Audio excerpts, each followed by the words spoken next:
Hi, thank you for tuning in to Noir Histoire. I am Natasha, and today I am at the National Museum of African American Music, located in Nashville, Tennessee. It's a recently opened museum that features exhibits about the history of Black music. I do want to apologize in advance for the audio, as when you're walking through the museum, there's commentary, clips, as well as music playing, and it's actually quite loud. So you'll hear that in the background, and my voice is pretty low as I was trying not to disturb other visitors. Wade in the Water, Gospel, Where It All Began. When you first walk into the museum, one of the things that I really like is that the color is actually really nice and vibrant. The walls are really nice, vibrant colors. It's separated into sections and some are color coded. And it's a little bit different from, kind of similar to some museums that you visit where there's certain placards on the wall that you read. But what I really like is the use of photography.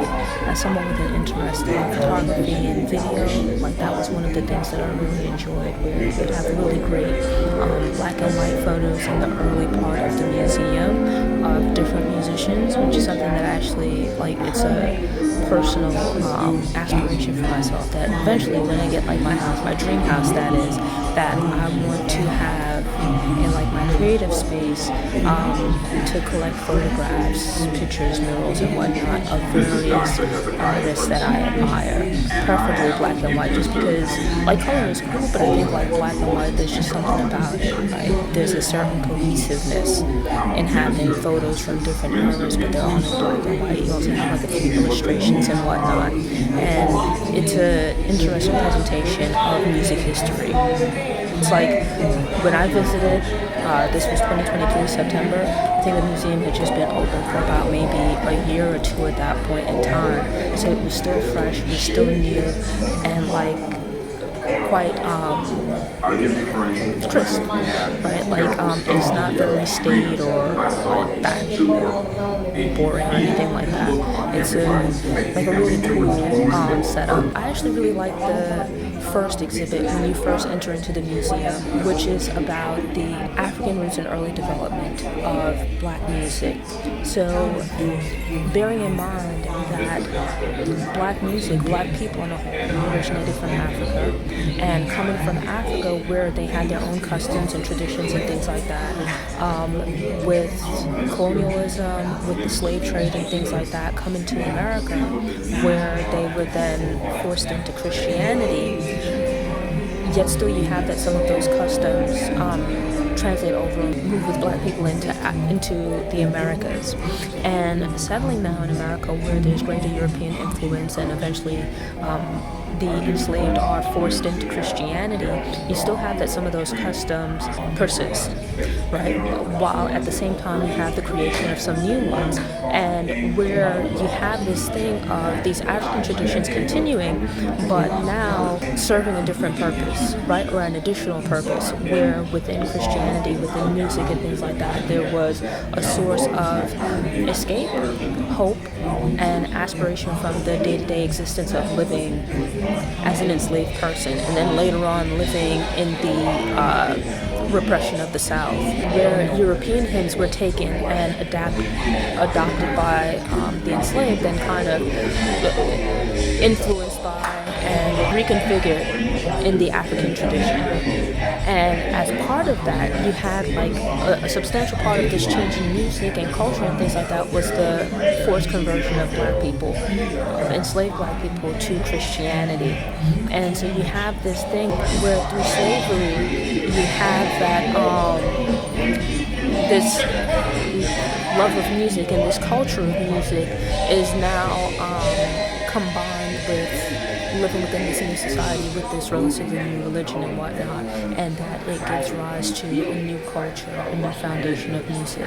And so it's explained as well that even within this early tradition, you had that things will kind of progress along two different paths, where by, let's say, the end of the Civil War and the years after, where you had increasingly more free Black people in the North, they were allowed more religious freedom. Whereas in the South, in time it would become more restrictive. But the church would play an important role in that it was a in that it was an escape from day-to-day life, and that would begin during slavery and continue for years after. So from gospel, it's actually like a really nice transition, or flow I should say, because they talk about the early years of gospel, the development from Africa into slaves being converted to Christianity, and then the development of spiritual music. So like gospel groups forming, and how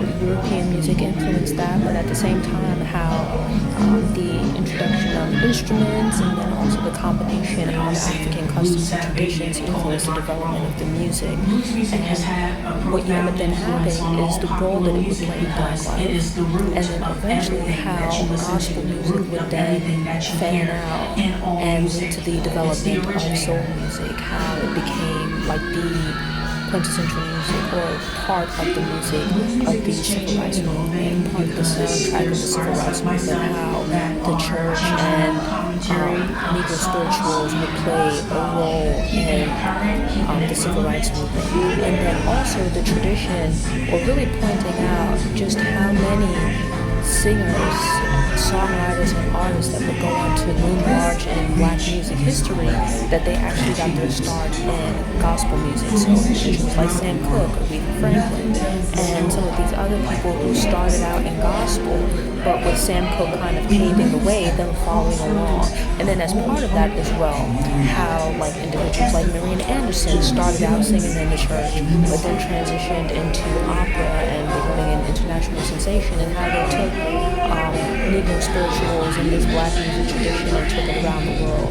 But then also as part of that, how it kind of paved the way and gave way to the other musical forms that would come. Crossroads, the blues. So you then have the blues section, where the setup is kind of the same, pretty much the same, where you have like nice moody lighting, lots of photography of different artists, as well as platforms that you can play. But in this area you have like some, as well as that you also have some memorabilia, some records, traveling cases, things like that. And you have some of that in the gospel area, where you see performance costumes, suits, and things like that worn by various artists. So sort of if you think of like when you go to the Hard Rock Cafe, how they have like different memorabilia from artists, so it's like that. But in this case, each section of the museum is divided by type of music. So with that you have artists that fit within the genre, and with that you have like memorabilia and photos of people from that specific genre. The blues section is pretty cool because I knew like some of the, I knew some of the gospel people, but having done like Black history profiles and whatnot about a few blues people, and this kind of being like the period during which more music was starting to be recorded. This was when you had the emergence of like the first individuals selling sheet music and starting the first record labels, the first recorded artists. I was familiar with some of these artists as I'd done profiles of them. So it's pretty cool to see them in this different context and to see photos and things like that about them. And then also to see and learn about other artists that I hadn't heard about before. As part of that, there's also explanation about how the music moved and spread. So you had where like the blues started out in the Deep South, which was like more rural, and then as people moved during the Great Migration, after the Great Depression, as they started to move elsewhere in search of work and freedom from the oppression that they were experiencing in the South, you had something that is more contemporary and people started moving to places like Chicago, all the Memphis, different and sounds that are those going on would become today. these centers. And then you've got these musicians. A Love Supreme, jazz. The jazz room I thought was actually pretty cool, largely because as someone that loves New Orleans and New Orleans culture, having visited the city, it was nice to see it featured, and to read about like the development of jazz music. And while you have the other musical forms, that they give you some background on how they developed it, or how different regions developed their musical style.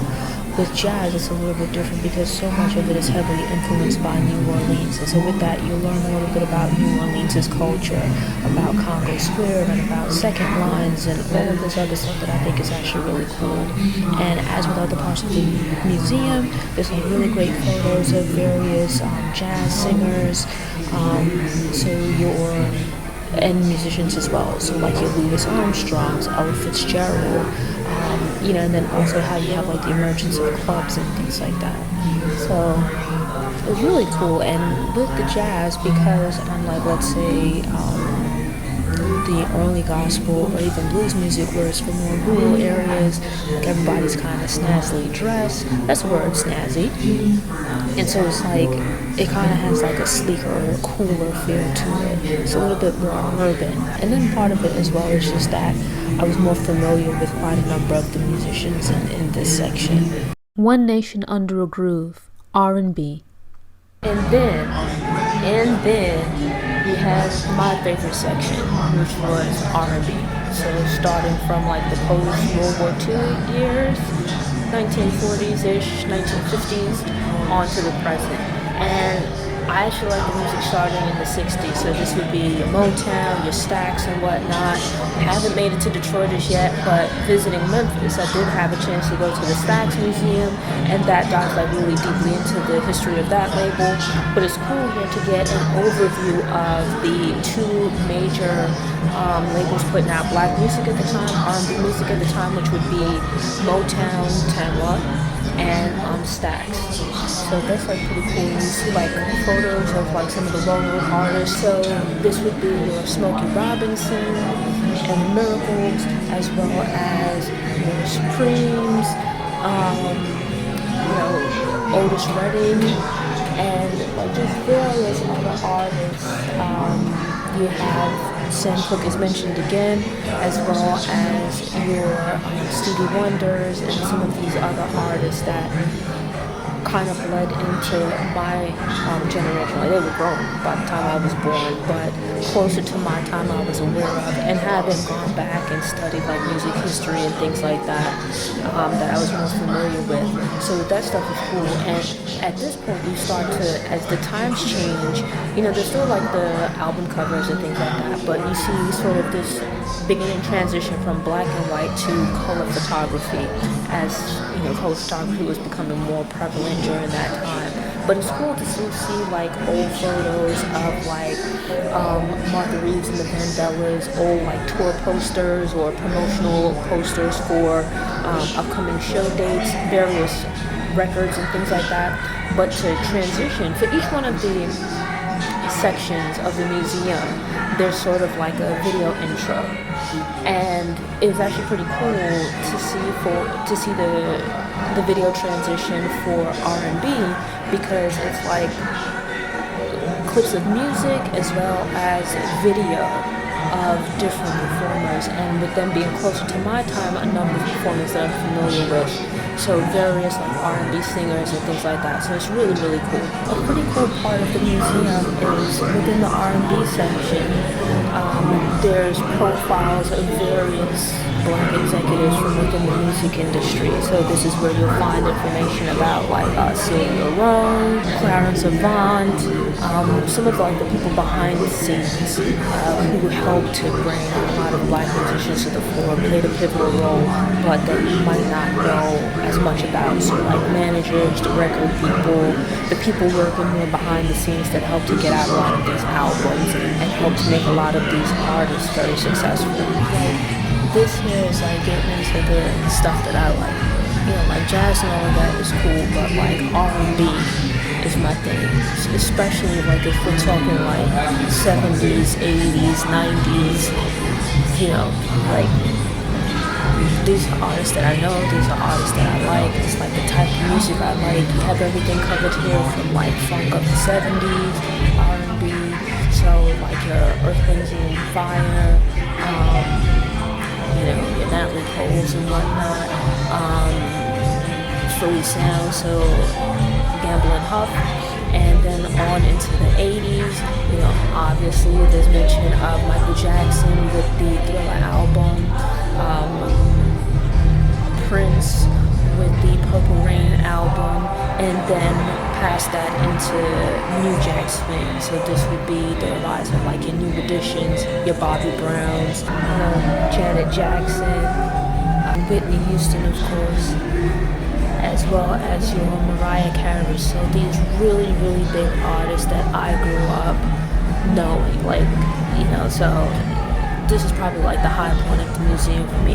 But for other people, it might lean more towards what your personal preferences, and from there it then moves more into modern times or recent years. And with that, R&B gives way to hip hop, which is like my second favorite. The message: hip hop, rap. So with that, the museum pretty much ends with hip-hop, which is really cool because, and I think it shows like the breadth of hip-hop as far as how it was more than just music. It became like a whole cultural movement, because whereas in other parts of the museum there's focus on the music, here you see like the fashion comes into play. You have the thing about production and then entrepreneurship, and just where other musical forms were a part of black culture, hip-hop itself became a subculture of its own, right? With its own, certainly its own style of music, but then also its own style of fashion, entrepreneurship. I think unlike many other forms of music, you certainly had rappers that got taken advantage of as well, but a huge part of rap was hustle. Right? Entrepreneurship, starting labels, venturing out into other companies and things like that. And it's actually pretty interesting when you think about it, where certainly within other black art forms of music, the starting out, the artists weren't particularly rich, but especially within hip-hop, where it had its very foundation in this history of coming from these poverty-stricken neighborhoods, in the case of the South Bronx, and then leaping over to the West Coast, to South Central and places like that. And really it would rise from the poorest black neighborhoods, and I think that speaks to why entrepreneurship and hustle and getting money and all of these other kind of things factored in so hugely within music.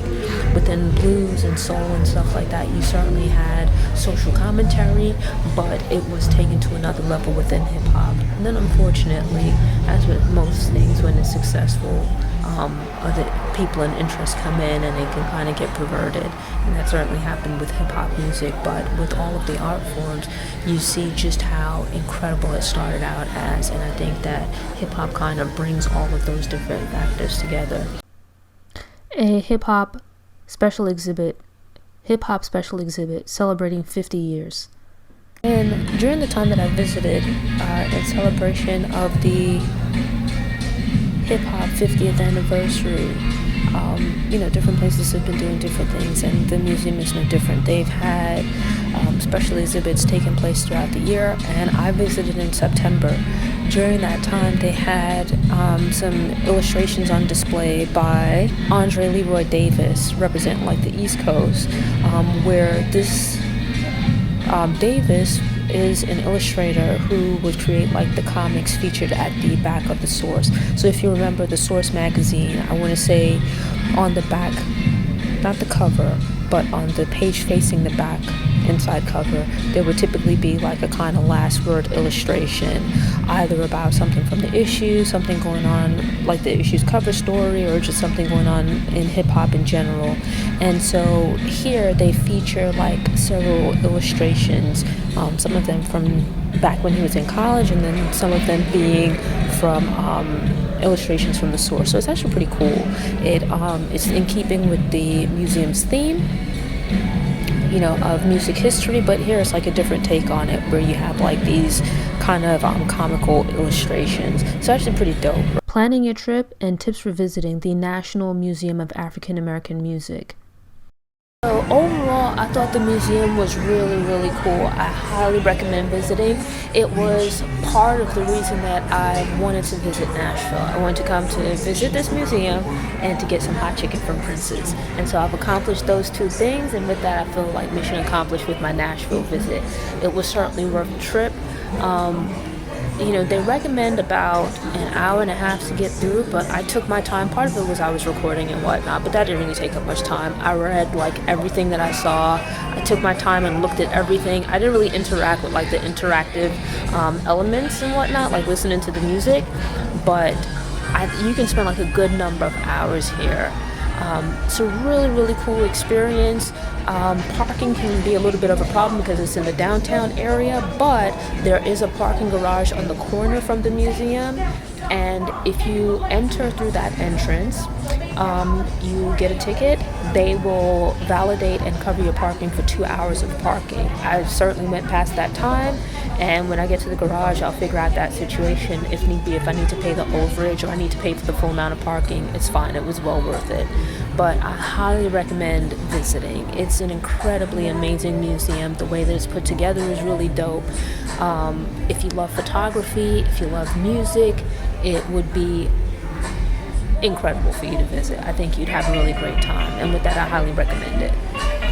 Thanks for tuning in. Show notes are available on the Noir Histoire website by the link in the episode description. If you enjoyed this episode and want more, subscribe to the channel, click the notification bell, and check out my movie review playlist.